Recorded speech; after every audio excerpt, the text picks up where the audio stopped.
Welcome to the appendix, where we read the primary sources of the past so the present can be better understood. Today's primary source, Mecklenburg County Resolutions, May 31st, 1776. These resolutions, adopted in Charlottetown, Mecklenburg County, North Carolina, were entrusted to the North Carolina delegation to the Continental Congress, but never presented. In 1819, an account of these resolutions was published, embellished with phrases taken from the Declaration of Independence. This spurious account gave rise to the persistent myth of the Mecklenburg Declaration of Independence. Subsequent investigations proved that no such declaration had been adopted at the time, and established the real character of the resolution.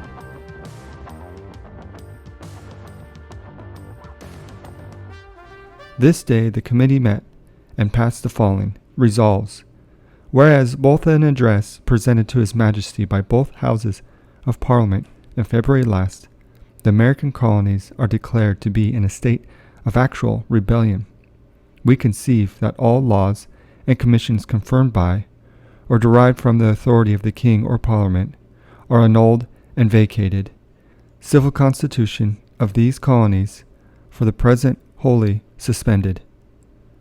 To provide in some degree for the exigencies of the county in the present alarming period, we deem it proper and necessary to pass the following resolves, viz. 1. That all commissions, civil and military, heretofore granted by the Crown to be exercised in these colonies are null and void, and the constitution of each particular colony wholly suspended. 2. The Provincial Congress of each province, under the direction of the Great Continental Congress, is invested with all legislative and executive powers within their respective provinces, and that no other legislative or executive does or can exist at this time in any of these colonies. 3. As all former laws are now suspended in this province, and the Congress have not yet provided others, we judge it necessary, for the better preservation and good order, to form certain rules and regulations for the internal government of this county until law shall be passed for us by the Congress. 4. That the inhabitants of this county do meet on a certain day appointed by this committee, and having formed themselves into 9 companies, do wit 8 for the county and 1 for the town of Charlotte, do choose a colonel and other military officers who shall hold and exercise their several powers by virtue as this choice and independent of Great Britain and former constitution of this province. 5. That for the better preservation of the peace and administration of justice, each of these companies do choose from their own body 2 direct freeholders, who shall be empowered each by himself and singly to decide and determine all matters of controversy arising within the said company under the sum of 20 shillings, and jointly and together all controversies under the sum of 40 shillings, yet so as their decisions may admit of appeals to the convention of the selectmen of the whole county, and also that any one of these shall have power to examine and commit to confinement persons accused of petit larceny. 6. That those 2 select men thus chosen do jointly and together choose from the body of their particular company 2 persons, properly qualified to serve as constables, who may assist them in the execution of their office. 7. That upon the complaint of any person to either of these select men, he do issue his warrant, directed to the constable, commanding him to bring the aggressor before him or them to answer the said complaint. 8.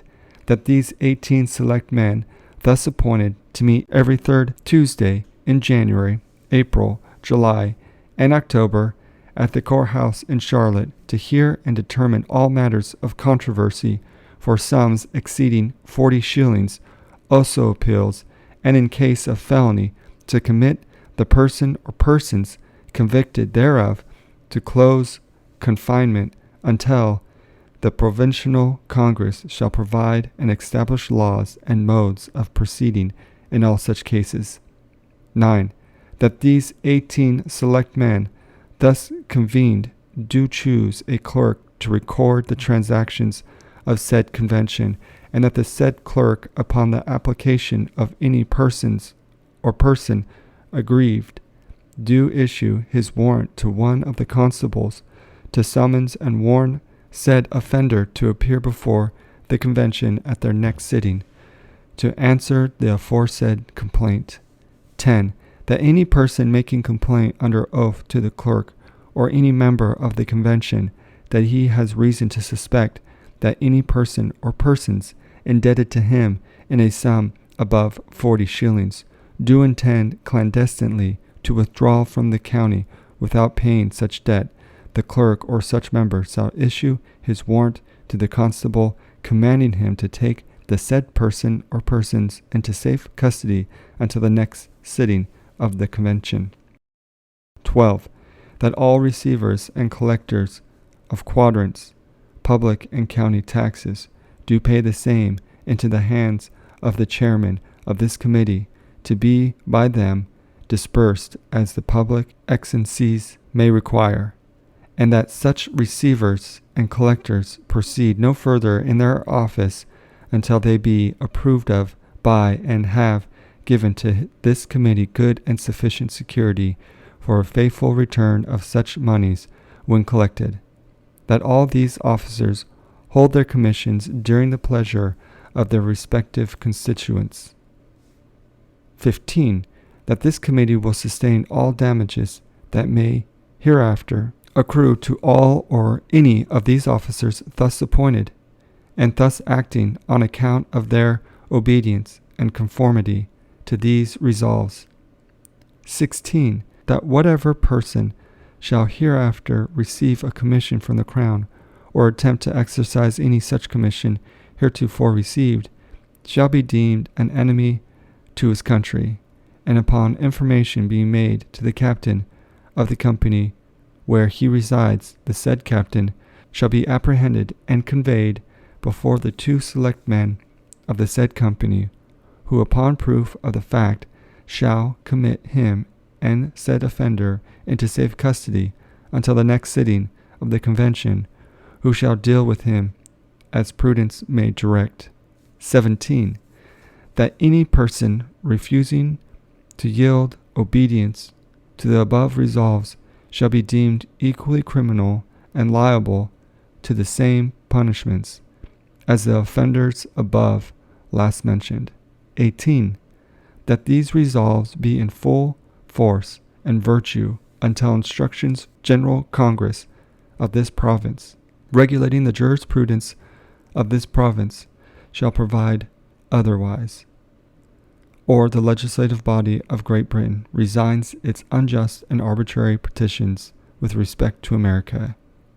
That the several militia companies in this county do provide themselves with proper arms and accoutrements, and hold themselves in readiness to execute the commands and directions of the Provincial Congress and of this committee. 20.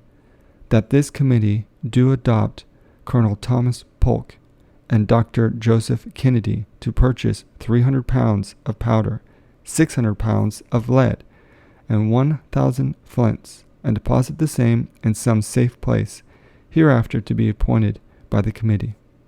Signed by order of the committee, F. Brevard, Clerk of the Committee. Thank you for joining us for our primary source today on the appendix. We will see you in the stacks.